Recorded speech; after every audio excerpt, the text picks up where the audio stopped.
Hello guys, and welcome back to another video on my BMW 130i, and today we're going to be doing our first modification to the N52 engine, and we're going to be swapping out the standard old air filter for a nice new performance one from K&N. Now, I have installed K&N air filters to all of my cars. I really can't say a bad thing about them. Now, the whole idea behind installing a K&N filter or any performance air filter is not to try and, gain a massive amount of power. Yes, they are designed to increase horsepower, but, when all things are said and done, you're probably only going to be looking at gaining maybe 2-3 horsepower at most. So it's not going to make a massive amount of difference to the power of your engine. It may make quite a big difference to the noise. I'll actually insert a clip of the standard air filter now.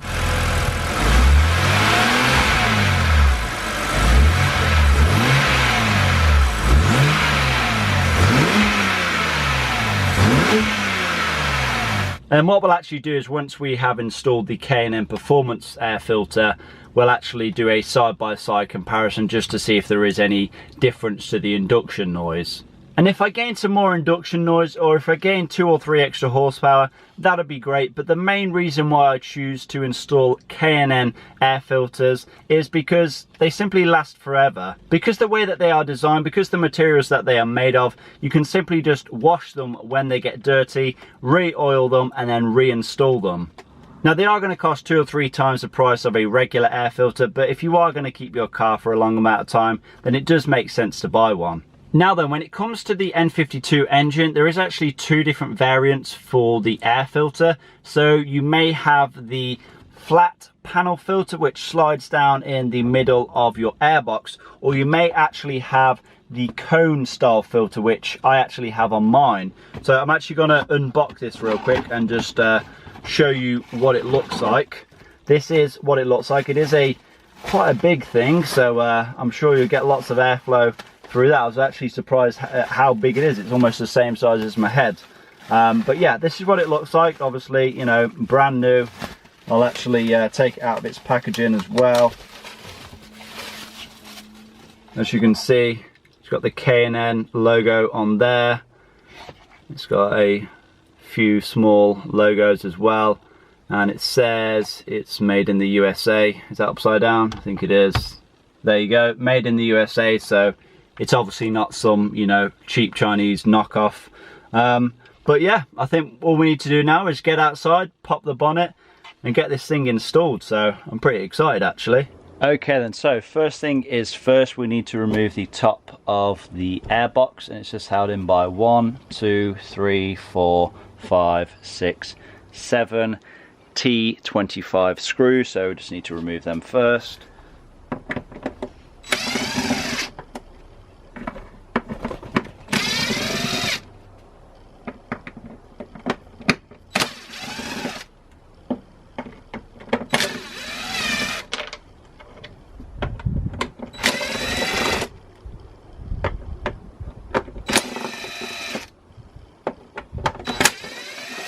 And then once all the screws are removed, you should be able to lift this top cover off.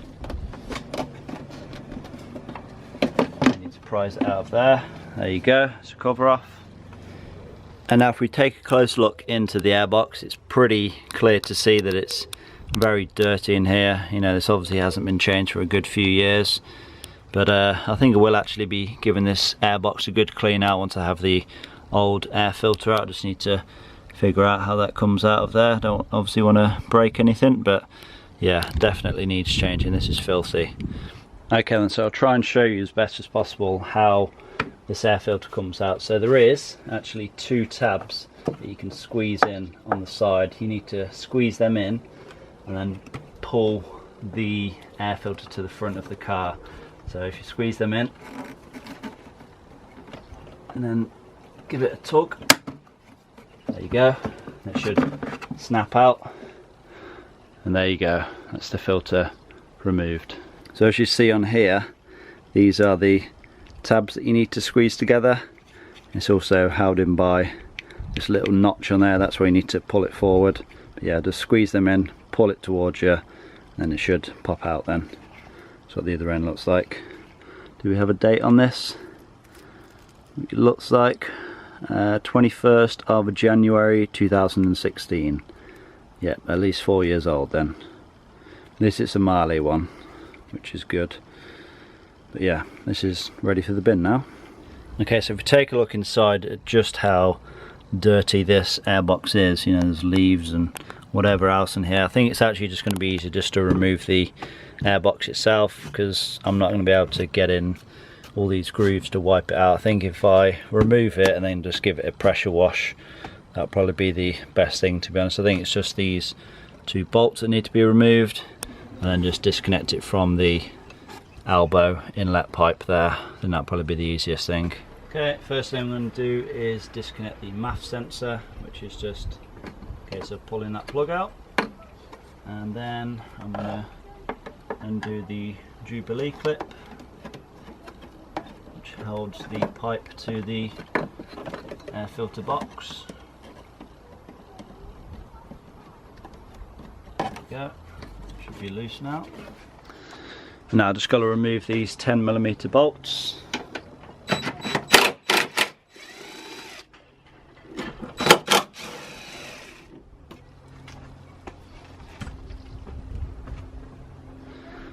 And now this should pull out. Just got to be a little bit careful disconnecting this pipe, because it has got the MAF sensor on here. Don't want to damage that. There we go.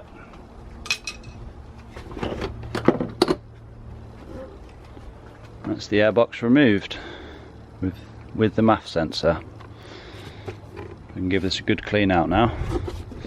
And I thought while I'm at it, I may as well just remove this front part of the air intake as well, just to give that a good clean. It's just held in by 4 T20 screws. Now then, before I go to clean out the airbox itself, obviously I need to remove the mass airflow sensor, and I've actually just noticed something. Take a look at the gap between the mass airflow sensor and the airbox. Like, somebody's definitely had this out before and obviously not reinstalled it correctly. So yeah, let's get that out, and obviously we'll reinstall it properly when it's time to do so. But yeah, let's get these out. I think it's just 2 T25 screws. You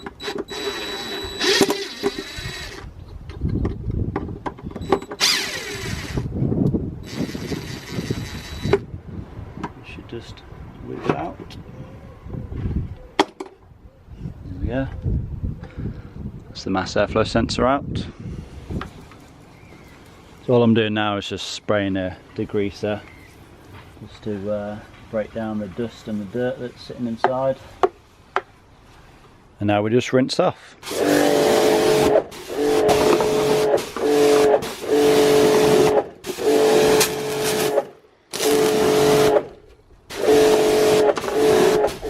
Okay, so I've actually went ahead and reinstalled the front air inlet, this section here. I'm actually going to go ahead and reinstall the airbox itself now. I've reinstalled the mass airflow sensor. The airbox is pretty much dry. By the time that I have installed the new air filter, it will be pretty much dry anyway. But yeah, as you can see, I have reinstalled the mass airflow sensor correctly. This time it's properly seated, and yeah, it's just a case of fitting this back in now. And now it's time to install our nice new shiny K&N air filter. So I'm guessing it's going to be easier to drop this end in first and then push it over the pipe, and there we go, snapped in. Easy as that. Let's just take a moment to appreciate how good that looks in there. It's nice to know the airbox is all nice and clean, along with the intake as well. But now it's time to install the airbox cover. Okay, there we go. It needs to be all in. The screws all line up with the holes. Just got to fasten the screws down and job's a good one. And just like that, everything's put back together and the job is done.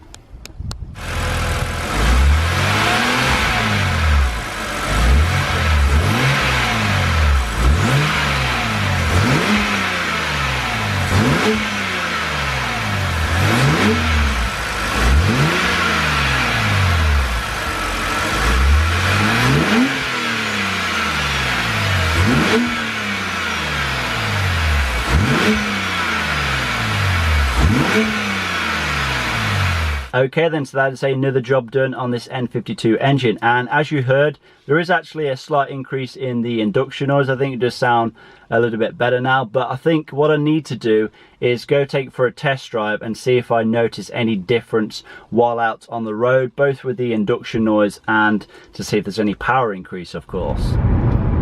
Okay then, so initial thoughts.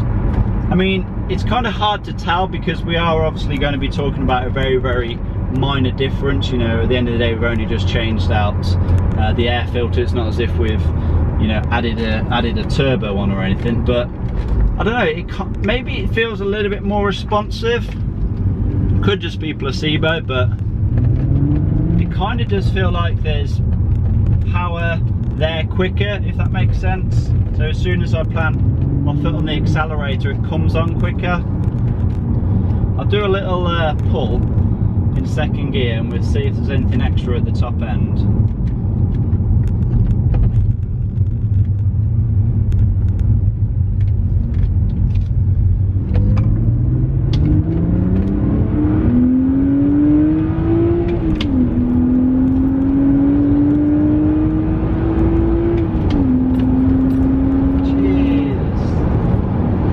I'll ever get bored of this car. Maybe there's a little bit extra at the top end. You know, we could be talking 5 to 10 horsepower. You know, a good portion of that maybe because we have swapped out a dirty few-year-old air filter for a nice new one. Obviously, you know, when an air filter gets clogged, it's obviously restricting airflow as is.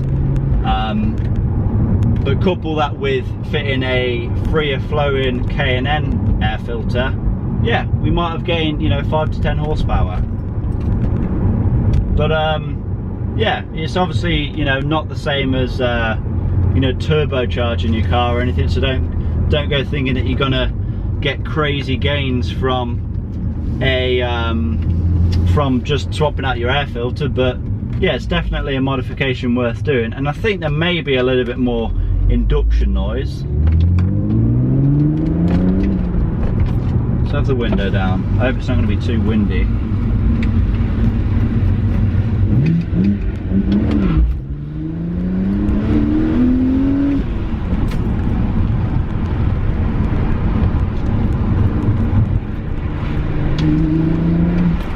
Okay then, so just got back from the test drive, and like I said, you know, it's kind of hard to tell, you know, the difference when we're talking about a, you know, very minor modification, like, you know, changing out your air filter.